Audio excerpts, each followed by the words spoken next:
And it starts with what I'm calling kind of your money mindset. What a lot of people don't realize or don't think about is that it all starts when you're kid. It starts with the messages that you hear. It starts with how your parents talked about money or didn't talk about money. Welcome to Wealth Embodied. Together, along with some amazing guests, we'll explore and tap into our innate abundance and have meaningful conversations about developing our ability to embody the vibration of wealth while also uncovering new ways to think, feel, and cultivate our relationship with money so we can live our lives wealthy and aligned. Let's welcome our host, Alara Sage. Hello, and welcome to another episode of Wealth Embodied, where we activate and inspire you in wealth consciousness, creative genius, and visionary impact. I'm your host, Alara Sage. And, we talk a lot, obviously, on this podcast about wealth, about money. We talk about business. We talk about personal.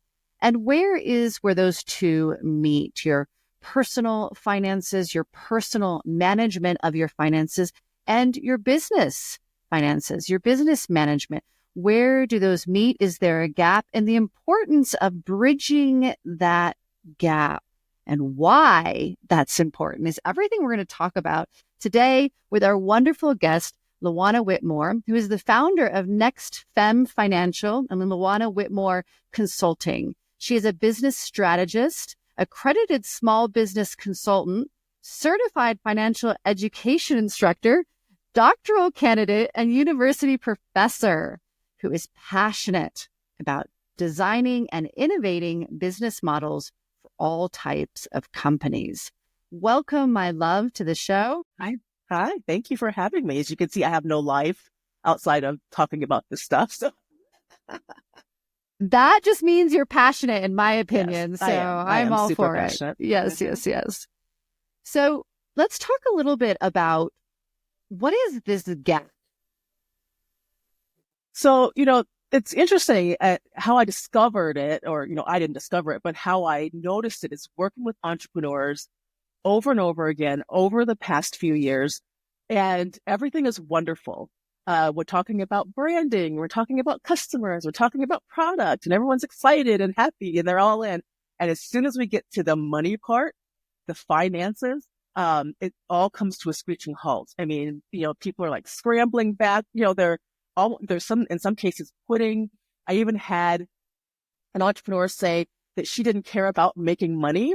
And I'm just like, well, okay, so let's dig into this. And so I started talking to them, and usually the first problem was, according to them, was that they weren't good at math, right? I'm not good at math. There's all the math anxiety. And a lot of that is rooted in childhood challenges with math. But I figured it had to be kind of a little bit deeper than that. And so I started asking them, once I built rapport, is, talk to me about how you manage your personal finances. And it was the same thing, right? So where they were kind of shying away from financial problems or even looking at the numbers, just looking at them, they were doing the same things in their personal life. And so being the researcher that I am, I started to dig into the research and the studies, and, right away, there are a few things that popped out. It's a problem for most entrepreneurs, so it's not unique. So what I was seeing was, kind of validated. And, I also saw that when, entrepreneurs are really good at managing their personal finances, they are better at managing their business finances. And this next link is then they have better performing businesses. So there's like this kind of three-way link here. And so one of the things I started doing is, if businesses weren't performing, I actually started going back to what I now consider to be a root cause, which is, how are you managing your personal finances? You cannot bring habits from your personal life that you don't have into your business. So let's start there. Yes. And it really is this relationship with money. We're not taught this in school. And I feel like a lot of entrepreneurs, myself included, we start entrepreneurship. We haven't, necessarily gone to business school. No. We haven't had any education on that. And then we're really up against, these aspects of the business that we don't understand. And if we're feeling a little bit apprehensive there, unconfident, we oftentimes would just avoid addressing it rather than what do I need to educate myself? How do I need to transform, like you said, my personal habits, my relationship with wealth so that I can feel confident in my business resources? Yeah, it's interesting because they're just not separate really at all. It's the relationship with money. No, they aren't. The personal and business finances are, although they are legally separate, they really aren't, right? Because you are using your business to fund your life. So it's not separate. The two things are not separate. And your relationship with money is embedded and surrounding all of that. And it starts with what I'm calling kind of your money mindset. And what a lot of people don't realize or don't think about is that it all starts when you're a kid. It starts with the messages that you hear. It starts with how your parents talked about money or didn't talk about money. We've heard things like money doesn't grow on trees. Well, that gets in your psyche and it embeds in there and it starts to drive how you spend money, how you save money, how you think about money, whether or not, to your point, you avoid the conversation altogether. And we also don't talk about it when we grow up. So I think about the very, very few conversations I had with my parents about money. I didn't talk to my friends about money. We just, and as a result, we're often pretending like everything's okay when it may or may not be. And you don't even know who else around you is going through some of the same things. So it's a fascinating thing that we're doing. And I'm old enough to remember, I'm an old lady. And so I remember when I was in school, elementary, junior high, we were taught how to create a budget. That was all part of our home ec education. They don't even do that anymore. So we are getting further and further away from financial education when we should be getting closer to it. Yeah, I definitely did not learn that in school. And, I loved your comment earlier about math, right? Mm-hmm. And I hear that a lot as well. And, I honestly was really good with math. I excelled at math in school. That did not translate to managing money at all. No. That's how you know it's not math. That's how you know it's not math. That's my point. It's like, no, it's not the math. No. And of course that can have a layer. If you don't feel confident with math, yes, that can add a layer to your discomfort and your lack of confidence, but it's really not about the math because again, I excelled and still found myself like, wait, how do I manage money? I don't even understand it. And I don't even know how to take those first steps to accomplish it. And these conversations are so important because I feel like even in our adult world, in business, there's a lot of talk of like making this much money. There's still no transparency behind that. If you have $1 million business, hey, guess what? That doesn't mean you have $1 million in your pocket, right? And that some businesses are creating a lot of revenue, but their profit could be very low, or the flip. It's lower revenue, but actually their profit is very high. These conversations don't happen either. How do we understand? Let's go back to understanding the deeper side of the mindset. What do you recommend for people to start in addressing these issues in their business and in their personal finances? Yeah, so I almost am going to ask people to not even think about the business first. Let's just put that to the side. Work the business the way you've always been working it and focus on your personal finances, starting with an understanding of where you are. It's like we have to look under the hood first before we can create a plan. We have to look, right? And so when you are avoiding and when you're not looking, you don't even know what you don't know. So let's start there. Let's understand what we don't know, what we do know, what we're good at, what we're bad at. We're calling those kind of our financial competencies, right? How do we understand what those are first? And part of that journey is writing what I'm calling your money autobiography. It is an actual narrative story that describes your relationship with money from when you were born, from the very first time you heard a conversation, had a conversation, the very first dollar you earned, how did it feel? What did you do? So going through a series of prompts that helps you write this story, that helps you understand why you think about money the way you do.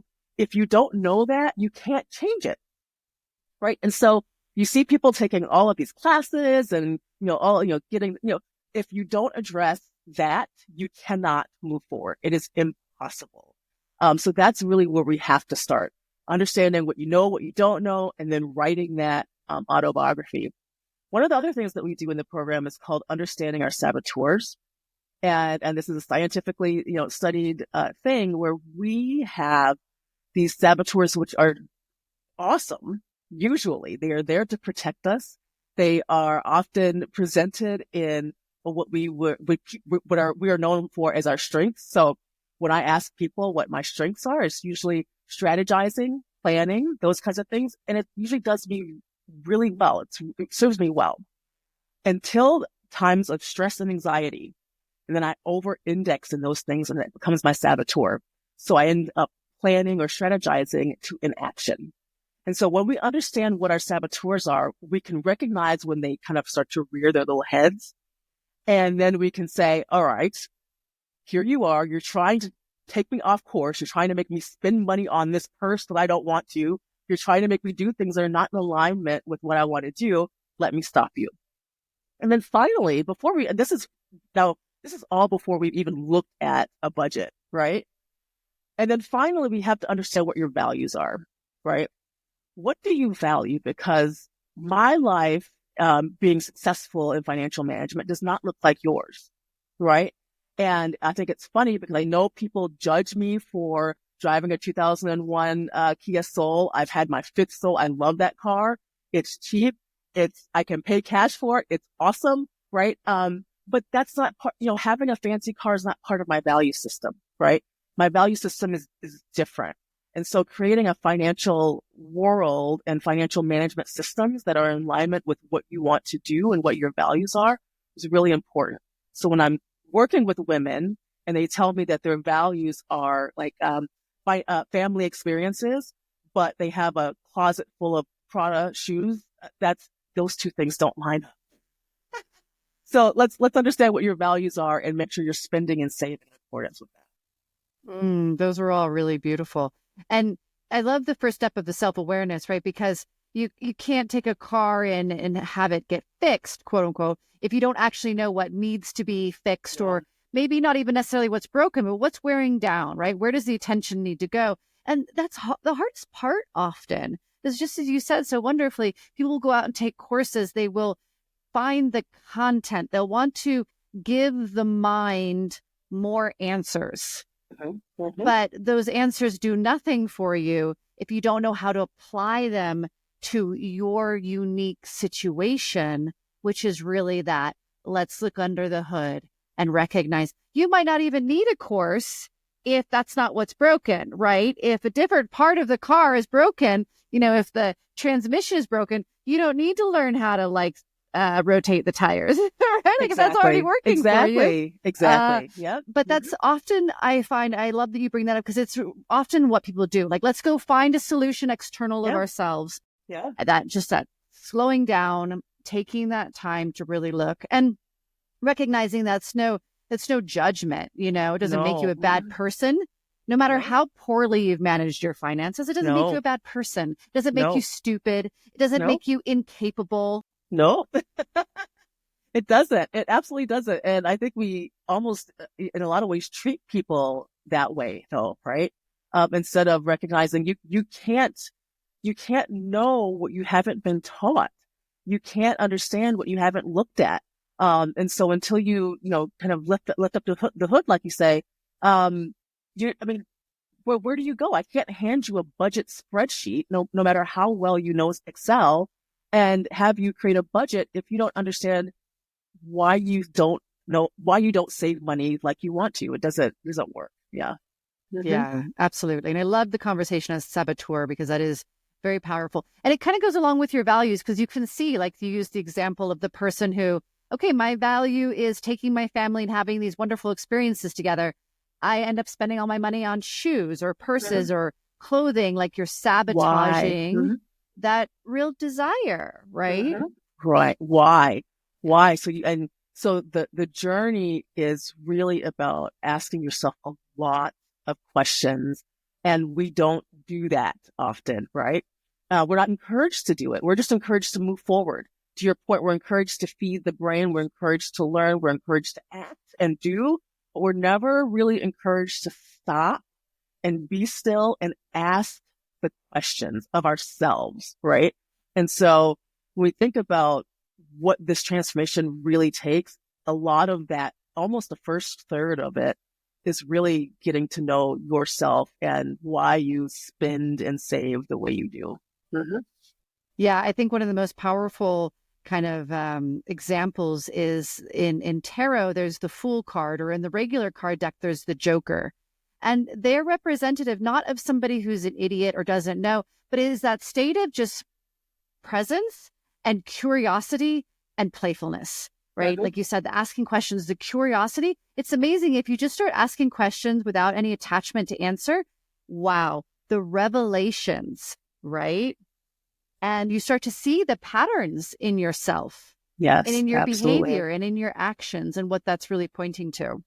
It's interesting. I worked with a woman once. We were talking about kind of creating her money autobiography, and she talked about how when she was younger, she remembered whenever her mom got paid, they would go shopping. They would go out to eat, and they would go shopping.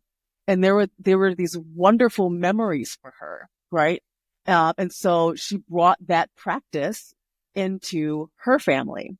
However, what she didn't know about her mom was that her mom really couldn't afford to do that. And she's finding that it's difficult for her to afford to do that as regularly as she wants to. But so the questions now she has to start to ask herself is, what was it really that I valued about that experience? Was it the fact that we bought toys and that we were at a restaurant? Or was it that first time the whole week that my mom got to sit down and she didn't have to cook and she didn't have to clean and she got to sit down and we got to talk about our week? Is that what was valuable? And is there a way for you to create that same experience without spending the money that you don't want to spend? And I'm not here to tell people to not spend money. The point is to spend money in alignment with your values. I love that shift of perspective so much, because it's also about recognizing there's always deeper truths to what we really are experiencing in life and why we want those experiences. And those experiences actually have nothing to do with money. So you can grant yourself those experiences, just so, like you so wonderfully put, that connection, that presence together. And you start to create that abundance through those experiences. And then it actually, spills out into your physical reality, rather than, okay, if I want to live a wealthy life, I have to go spend a bunch of money to live that life. You can actually train yourself ways to live luxuriously that are aligned with your values, to start to create that first and foremost. Then the wealthy life starts to be created from those experiences. Exactly. Yep. That's absolutely true. So in this process that you help people with, which is so beautiful, what has been some of the most profound transformations of, okay, people address their personal finances? What do you see happens with the business? Yeah. So what initially happens, and again, this is, my Next Fem program is really focused on their personal finances. But one of the first things that happens is that they start to realize why. They really start to think about, oh, I remember when my parents were arguing about that. I remember when my mom said this, or I remember when I got my first job and I got that first check and what I did with it. These are memories that are buried from our awareness, but are always there in our actions and our behaviors. And so there are often tears. They're often, just kind of this feeling of relief, like now I know, right? Now I know why, now I know how, and now I know what, right? So now I know. So that relief ends up, because like we said, it's not about math. Some of that relief ends up spilling into how they want to manage and how they start digging into their business finances. And one of the things that I say to people is that this isn't about addition, subtraction, multiplication, and division, because most of us can do that. If it were about those four things, then we would we wouldn't have any problems, right? Most of us can do that. This is about logic on one hand and mindset on the other. And so what ends up happening, the first thing is that they actually want to look at their business finances. They want to understand what all of the statements mean. They want to understand why the line items are what they are, how those things are connected, what levers they can pull to change things. And they end up not being a victim, right? They end up being more in control because now they understand and they know, they want to know more, they want to learn more. So when you move from being a victim of what is quote unquote happening to you and happening around you, and you have agency, or you believe you have agency, all things change, right? Because you become courageous, you become inquisitive, you are no longer hiding, you are no longer, kind of getting beaten up by the quote unquote circumstances around you. And so that's really a lot of the transformation that's happening, is that women want to do, like, they start to almost reject that girl math. Like, I hate that, by the way, that girl math trend on the internet. Whoever said that?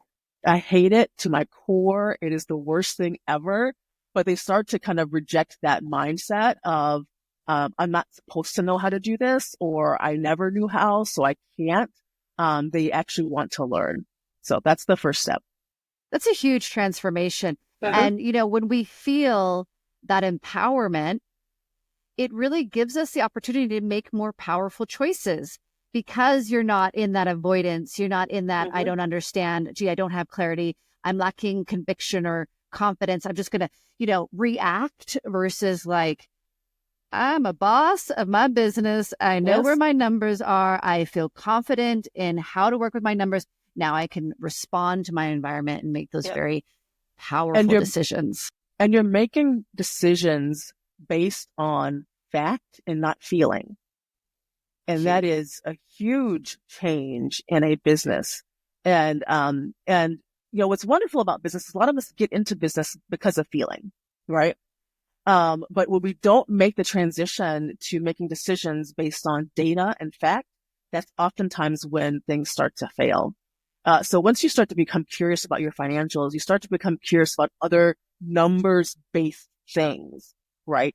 Like how to find a location that's right for your business based on traffic patterns and populations, how to identify who your customers are and how much they can bring to your business based on those fact-based things. And so so psychographics and demographics, right? So you start to become more curious about those things. It's interesting. It's when I think about a client that I worked with, an entrepreneur that I worked with a couple of years ago. She really wanted a store in the mall, a clothing store in the mall, regardless of the data that I threw at her. And this was before I started to think about why people shied away from this kind of data-based decision making and numbers. And I could not get her to a place where she would look at the trends in mall shopping and all of that stuff to make a decision that was actually better for her. And I regret not knowing or not really kind of digging into what I've gotten to now in order to help her, knowing that it really was, she was relying on her feelings. She was afraid of the numbers. She was afraid of the data. She didn't want to dig into it because it wasn't how she had traditionally thought about her business. So, yeah. Yeah. And not to say she couldn't have done her business, right? It just maybe needed to be in a different way. But yes, absolutely. There were other options. There's again, we are in this amazing world right now where there are so many ways to have a business and to make money that, settling on this one thing is not only unnecessary, but it could be detrimental, right? In terms of how you run your business. Yeah. Very limiting. Yeah. Wonderful. And so how can people find you, reach out to you? Yeah. So if you want to reach out to me personally, I am the only Luana Whitmore in the world. Hey! So if you put my name in Google, that's all me. It's all me if you put my name in Google. But you can connect with me on LinkedIn. If you want to get started understanding what you know and what you don't know, you can take our Wealth Wellness quiz at nextfemfinancial.com. It's right there on the homepage. Perfect. And I'll make sure to have that link there. Thank you so much for bringing your wisdom and your expertise, your knowledge into the space. It's very appreciated. Great. Thank you so much for having me. I appreciate it. And to the audience, we're always having these money conversations. Have you looked under the hood?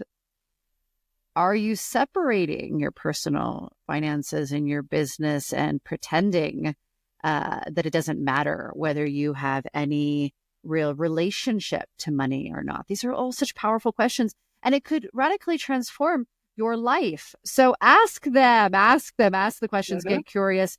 Check out what Luana has. Reach out to her if you feel called. Share this episode with others, because these conversations, as we said earlier, they need to be had. We need to have these conversations. We can get rid of all this distortion around money, and we can actually just all live healthier, happier lives. Thank you so much for being a part of the audience. I appreciate you very much. Until next time. Thank you for being a part of Wealth Embodied. As you experience each new day, we want you to feel that you are capable of tapping into your innate abundance and living your life wealthy and aligned. If you want to be invited to the next episode, just subscribe to our podcast. And if you need more information in the meantime, go to alarasage.com.